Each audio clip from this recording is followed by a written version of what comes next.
जय हिंद प्यारे साथियों। आप सभी साथियों का स्वागत करता हूं आपके अपने चैनल स्टूडेंट वार में। अगर अभी तक चैनल को सब्सक्राइब नहीं किया है तो सब्सक्राइब ज़रूर कर ले। और हाँ, बाजू में बेल आइकन की बटन दिखाई दे रही है, उसे प्रेस करना ना भूले ताकि इसी प्रकार के लेटेस्ट वीडियो सबसे पहले आपको मिले। यहाँ पे हम चर्चा करने वाले हैं कक्षा नवमी विषय विज्ञान के अर्धवार्षिक पेपर के बारे में। जैसा कि आप सभी साथी जानते हो कि आपका जो एग्ज़ाम होने वाला है अर्धवार्षिक परीक्षा का, उसमें आप लोगों को कैसे पैटर्न पूछा जाने वाला है। 40% आप लोगों को वस्तुनिष्ठ प्रश्न पूछे जाने वाले, यानी लगभग 40 नंबर के आपको वस्तुनिष्ठ प्रश्न यहाँ पे पूछे जाएंगे। तो इम्पोर्टेंट हो जाता है आप लोगों के लिए कि 40 नंबर बहुत ज़्यादा होते हैं। अगर आप ये 40 में 40 नंबर वस्तुनिष्ठ के सही कर लेते हो तो आपको जो है परसेंटेज बनाने में बहुत ज़्यादा आसानी जाने वाली है। तो गाइस, यहाँ पे हम लोग वस्तुनिष्ठ प्रश्न देखने वाले हैं। जी हाँ, ये आप लोगों का साइंस का पहला पार्ट होगा जिसमें हम टॉप 50 क्वेश्चन देखेंगे। इसी प्रकार लगभग 4 पार्ट होंगे जिनमें हम आप लोगों का जो है कक्षा नवमी का साइंस का पूरा पेपर कवर कर लेंगे।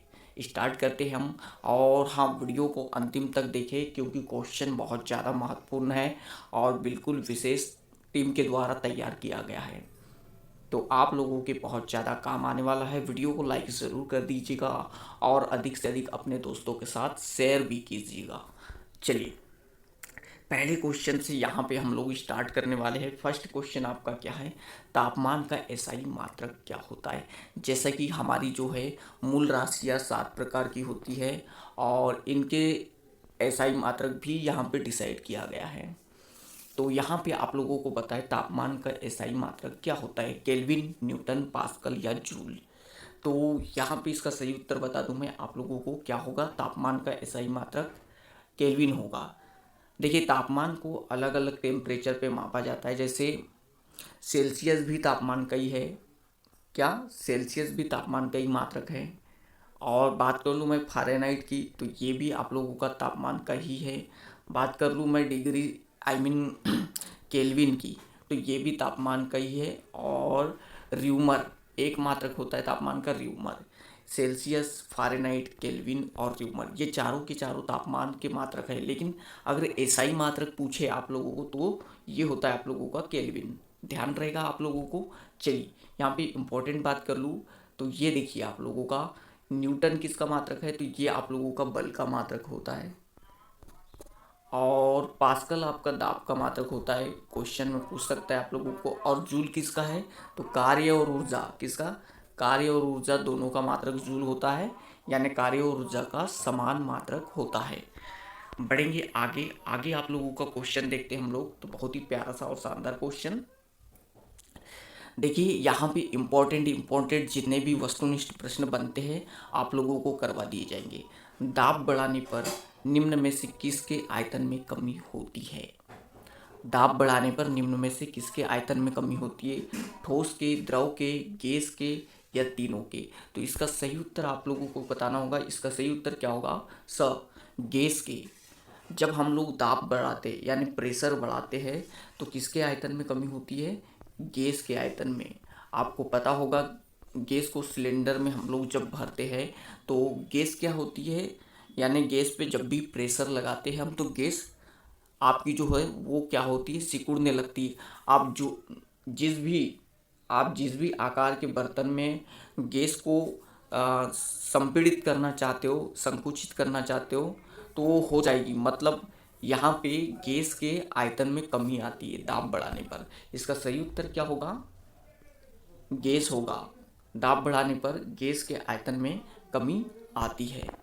अगला देखते हैं, यहाँ पे बर्फ का गलनांक कितना होता है। बर्फ का गलनांक कितना होता है आपको ध्यान रखना चाहिए। देखिए, 273 के होता है आपका, यानी 273 केल्विन बर्फ का गलनांक होता है। यहाँ पे लगभग लगभग आप लोगों को कौन सा ऑप्शन दिखाई दे रहा है, 272.16 के। अगर 273 आता है इसके जगह तो वह भी सही होता। अगला देखते हैं हम, वाष्पीकरण से क्या उत्पन्न होता है, ठंडक, गर्मी, नमी, इनमें से कोई नहीं।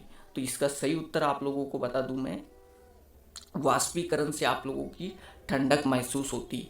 आप लोगों ने देखा होगा गर्मी के दिन में जब आप लोग फ्रीज एसी वगैरह चलाते हो, फ्रीज वगैरह चलाते हो, तो आप लोगों को जो है ठंडक महसूस होती है। तो वो जो आप लोगों का रेफ्रिजरेटर होता है वो वाष्पीकरण की प्रोसेस पे वर्क करता है। ओके, चलिए अगला क्वेश्चन देखते हैं। पदार्थों में संपीड्यता का गुण कौन सी अवस्था में सर्वाधिक होता है? क्या है क्वेश्चन आपका? पदार्थों में संपीड्यता का गुण कौन सी अवस्था में सर्वाधिक होता है? यहाँ पे अब आप लोगों को ध्यान देना होगा, संपीड्यता का मतलब क्या होता है। संपीड्यता का मतलब होता है कि किसी चीज़ का सिकुड़ना। क्या होता है? किसी चीज़ का सिकुड़ना, ओके, या कम होना, ये होता है संपीड्यता। तो यहाँ पे आपको पता लगाना है द्रव, गैस या ठोस किस में होता है संपीड्यता का गुण सबसे अधिक। तो ये आप लोगों का होता है गैस में। किस में होता है? गैस में।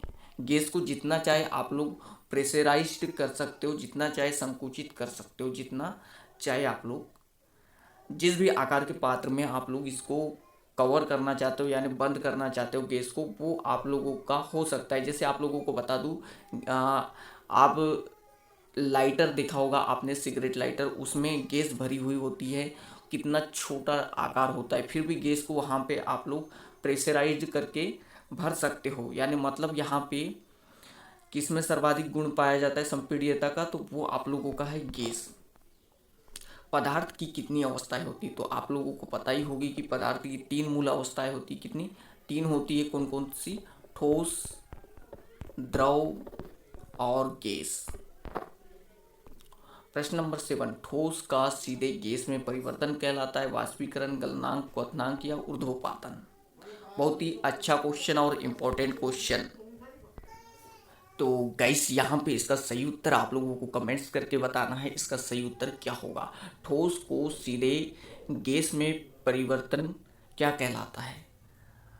कोई पदार्थ ठोस है और उसका सीधे गैस में परिवर्तन हो रहा है तो वो क्या कहलाएगा?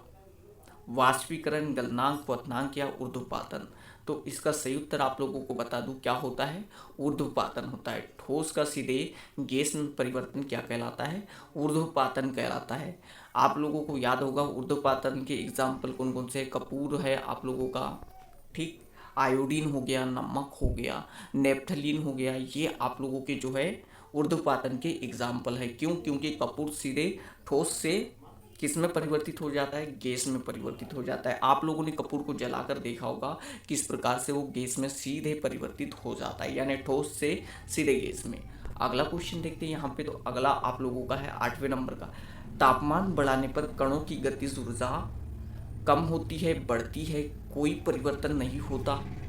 सही उत्तर आप लोगों को कमेंट्स करके बताना है। बताइए आप लोग। तो बता दूं आप लोगों को, अगर तापमान बढ़ाते हैं हम लोग तो क्या हो जाता है? कणों की गतिज ऊर्जा बढ़ जाती है। ये आप लोगों का कोई ठोस है और ठोस में आप लोगों को पता है ना, कण जो है एकदम पास पास में चिपके हुए होते हैं, एकदम पास पास में चिपके हुए होते हैं, ठीक है।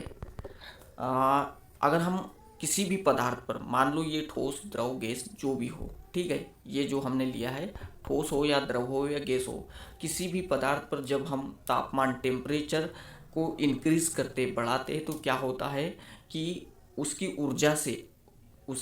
ऊर्जा से अंदर के कण गति करने लगते। क्या करने लगते? गति करने लगते हैं। बहुत ज़्यादा तीव्रता से गति करने लगते हैं। मतलब क्या हो जाता है? कणों की गतिज ऊर्जा क्या हो जाती है? यहाँ पे बढ़ जाती है। बढ़ेंगे अगले क्वेश्चन की ओर। अगला क्वेश्चन आप लोगों का क्या है? दाब का मैंने बताया था क्या होता है मात्रक, वैसे तो पहले ही क्वेश्चन में बताया था। दाब का एसआई मात्रक होता है।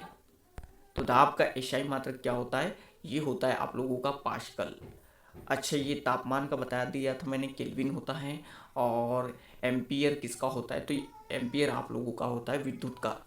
केजी, किलोग्राम किसका होता है? तो किलोग्राम होता है द्रव्यमान का, ठीक है। बढ़ेंगे अगले क्वेश्चन की ओर। और अगला क्वेश्चन यहाँ पे आप लोगों का क्या है? लंबाई का एसआई मात्रक क्या होता है? Metre, kilogram, centimetre, radian? तो ध्यान रहे आप लोगों को, इसका एसआई मात्रक क्या होता है? मीटर होता है। क्या होता है? मीटर होता है। बढ़ेंगे नेक्स्ट और अगला क्वेश्चन आप लोगों का निम्न में से किन की प्रकृति से समांगी है? निम्न में से किन की प्रकृति समांगी है? तो गाइस आप लोगों का क्वेश्चन क्या है कि निम्न में से किन की प्रकृति समांगी है? आप लोगों को सही उत्तर बताना है। बर्फ, लकड़ी, मिट्टी, वायु। इसका सही उत्तर क्या हो जाएगा? वायु। बहुत ज़्यादा महत्वपूर्ण क्वेश्चन है, आप लोगों के लिए एक एक करके सेलेक्ट किया गया यह क्वेश्चन। अर्धवार्षिक से लेकर वार्षिक एग्जाम तक के लिए आप लोगों को ये क्वेश्चन काम देने वाले हैं। प्रश्न नंबर 12, विलयन किस प्रकार का मिश्रण होता है? विलयन किस प्रकार का मिश्रण होता है? तो आप लोगों को पता ही होगा विलयन की परिभाषा कि दो या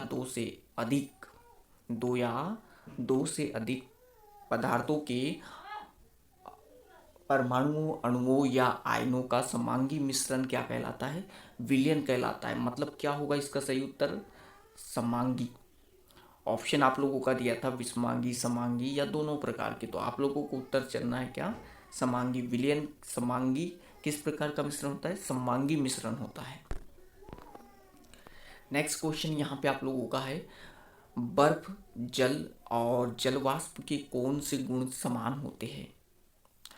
भौतिक गुण, रासायनिक गुण, दोनों या कोई नहीं? बहुत ही प्यारा सा और शानदार क्वेश्चन। तो आप लोगों को ध्यान रखना है जो रासायनिक गुण है वो समान होते हैं। कौन से रासायनिक गुण? बर्फ, जल और जलवाष्प के रासायनिक गुण समान होते हैं। अगला क्वेश्चन आप लोगों का है, सर्वप्रथम तत्व शब्द का प्रयोग किस वैज्ञानिक ने किया? तो ये आप लोगों का हो जाएगा रॉबर्ट बॉयल नाम के वैज्ञानिक थे जिन्होंने तत्व शब्द का सबसे पहले उपयोग किया था। प्रश्न नंबर 15, एक ही प्रकार के कणों से बनने वाले पदार्थ को क्या कहते हैं? एक ही प्रकार के कणों से बनने वाले पदार्थ को क्या कहते हैं? शुद्ध पदार्थ, अशुद्ध पदार्थ, दोनों, इनमें से कोई नहीं? सही उत्तर आप लोगों का हो जाएगा शुद्ध पदार्थ, प्योर मटेरियल। बढ़ेंगे अगले क्वेश्चन की ओर। तो अगला क्वेश्चन आप लोगों का है 16 नंबर का, सोडियम का प्रतीक क्या है? ऑप्शन अलग अलग आप लोगों को दी है, SO, SD, Na, capital Na या DNA। तो देखिए सोडियम का प्रतीक जो होता है वो कैपिटल N और स्मॉल a से बनाया जाता है। तो ये आप लोगों का सही हो जाएगा, डी ऑप्शन सही है बिल्कुल। हाँ, यहाँ पे आप लोगों को अगला जो है वो है आवोगाड्रो स्थिरांक क्या है आप लोगों को बताना है। यहाँ पे ऑप्शन नहीं दिए है लेकिन आपको इसका सही उत्तर मैं बता दूँ, आवोगाड्रो स्थिरांक क्या है। मोस्ट IMP आप लोगों को ये क्वेश्चन देखने को ही मिलेगा। इसका मान होता है 6.022 इंटू 10⁻23 की घात। ठीक है, ये होता है आवोगाड्रो स्थिरांक। बढ़ेंगे अगले क्वेश्चन की ओर और अगला क्वेश्चन आप लोगों का है, सोडियम क्लोराइड का अणुसूत्र क्या होता है? सोडियम क्लोराइड का अणुसूत्र क्या होता है? CaCl, NaCl, Cl Na या H2SO4? तो सही उत्तर आप लोगों का क्या हो जाएगा यहाँ पे? NaCl। नेक्स्ट आप लोगों का है 20 नंबर का क्वेश्चन, सल्फ्यूरिक अम्ल का रासायनिक सूत्र क्या होता है? तो ये हो जाएगा आप लोगों का H2SO4। ओके, नेक्स्ट क्वेश्चन है, परमाणु के नाभिक की खोज किसने की थी? थॉमसन, नील्स बोर, रदरफोर्ड या चैडविक? तो किसने की थी? ये की थी आप लोगों के रदरफोर्ड ने पता लगाया था परमाणु के नाभिक की। प्रश्न नंबर 22 आप लोगों का क्या है, सबसे पहले किस कण की खोज हुई थी? न्यूट्रॉन की, इलेक्ट्रॉन की, प्रोटॉन की या मेसॉन की? तो यहाँ पे आप लोगों को बता दूँ सबसे पहले किसकी हुई थी, तो इलेक्ट्रॉन की खोज हुई थी। अगला क्वेश्चन आपका है, प्रोटॉन की खोज किसने की थी? प्रोटॉन की खोज किसने की थी? चैडविक ने, गोल्डस्टीन ने, थॉमसन ने या डाल्टन ने? तो पता होना चाहिए आप लोगों को प्रोटॉन की खोज किसने की थी? गोल्डस्टीन नाम के वैज्ञानिक ने की थी। प्रश्न नंबर 24, इलेक्ट्रॉन की खोज किसने की? इलेक्ट्रॉन की खोज किसने की थी? गोल्डस्टीन, रदरफोर्ड, डाल्टन या थॉमसन? इसका सही उत्तर हो जाएगा आप लोगों का J.J. थॉमसन। नेक्स्ट क्वेश्चन है 25। इलेक्ट्रॉन पर आवेश होता है धन आवेश, ऋण आवेश, उदासीन या दोनों। तो ध्यान रहे आप लोगों को, क्या होता है, ऋण आवेश होता है। इसका मान क्या होता है, 1.6 इंटू 10⁻19 कूलाम। क्या होता है, कूलाम। ठीक, बढ़ेंगे अगले क्वेश्चन पर। चलो, ये हम देख रहे हैं इलेक्ट्रॉन पर आवेश होता है, इलेक्ट्रॉन पर आवेश होता है, 2 बार क्वेश्चन टाइप हो गया। चलो, प्रश्न नंबर 27। न्यूट्रॉन पर आवेश क्या होता है, ऋण आवेश, धन आवेश, आवेशहीन, दोनों। तो आप लोगों को बता दूं, न्यूट्रॉन क्या होता है, न्यूट्रलाइज होता है, मतलब आवेशहीन होता है, उस पर कोई आवेश नहीं होता है, वह उदासीन होता है। प्रश्न नंबर 28। प्रोटॉन पर आवेश होता है, तो प्रोटॉन पर होता है धन आवेश। नेक्स्ट आप लोगों का है प्रश्न 29। सोडियम का परमाणु क्रमांक होता है, तो आप लोगों को पता है आवर्त सारणी में सोडियम का परमाणु क्रमांक कितना होता है, 11। सही ऑप्शन क्या हो जाएगा, ब। अगला है प्रश्न नंबर 30। प्रोटॉन पर कितना आवेश होता है, प्रोटॉन पर कितना आवेश होता है। तो ये आप लोगों को ध्यान रखना चाहिए, 1.6 इंटू 10 पे +19 की घात। ठीक, ये होता है आप लोगों का गुलाम। नेक्स्ट क्वेश्चन आप लोगों का है, जीवन की मूलभूत इकाई है उत्तक, कोशिका, दोनों, इनमें से कोई नहीं। तो आप लोगों को बता दूं, जो आप लोगों का शरीर है, किसी भी प्रकार की जीव जंतु का शरीर, वो किससे मिलके बना होता है, कोशिका, सेल से मिलके बना होता है। तो जीवन की मूलभूत इकाई क्या हो जाएगी आप लोगों की, कोशिका हो जाएगी। कोशिका की खोज किसने की थी, कोशिका की खोज किसने की थी, तो रॉबर्ट हुक नाम के वैज्ञानिक ने 1665 में की थी। ये ध्यान रहेगा आप लोगों को। बढ़ेंगे अगले क्वेश्चन की ओर, सभी इंपॉर्टेंट क्वेश्चन है। कोशिका का पावर हाउस क्या कहलाता है। अर्धवार्षिक, हाफ ईयरली से लेकर वार्षिक तक के लिए आप लोगों के लिए बहुत ज़्यादा इंपॉर्टेंट होने वाले ये क्वेश्चन। तो अपने कॉपी में, नोट्स बुक में नोट डाउन करना भी ना भूले, और कमेंट्स करके बताएं कि वीडियो आपको कैसा लगा। चलिए, अगला क्वेश्चन आपका है, कोशिका का पावर हाउस कहलाता है केंद्रक, गोल्जी है, राइबोसोम या माइटोकॉन्ड्रिया। तो जैसा कि आप लोगों को पता है कि माइटोकॉन्ड्रिया को हम क्या कहते हैं, कोशिका का पावर हाउस, क्योंकि यहीं पे ही आप लोगों की जो एनर्जी है वो स्टोर होती है, ऊर्जा। प्रश्न नंबर 34। आत्महत्या की थैली किसे कहा जाता है, माइटोकॉन्ड्रिया, राइबोसोम, लाइसोसोम, सेलुलोस। तो सही उत्तर आपका हो जाएगा लाइसोसोम। लाइसोसोम को क्या कहा जाता है, आत्महत्या की थैली कहा जाता है। 35। सुसाइड बेग किसे कहा जाता है, लाइसोसोम, राइबोसोम, माइटोकॉन्ड्रिया, इनमें से कोई नहीं। तो सुसाइड बेग क्या कहा जाता है, देखिए सुसाइड का मतलब ही आत्महत्या होता है, तो कंफ्यूज नहीं होना है। दोनों प्रकार से क्वेश्चन पूछ सकते हैं, एक तो पूछ सकता है आत्महत्या की थैली या सुसाइड बेग। तो इसका सही उत्तर हो जाएगा लाइसोसोम। क्या हो जाएगा, लाइसोसोम। बढ़ेंगे अगले क्वेश्चन की ओर, और अगला क्वेश्चन यहाँ पे देखेंगे हम लोग, क्या है आपका, चलिए 36 नंबर का।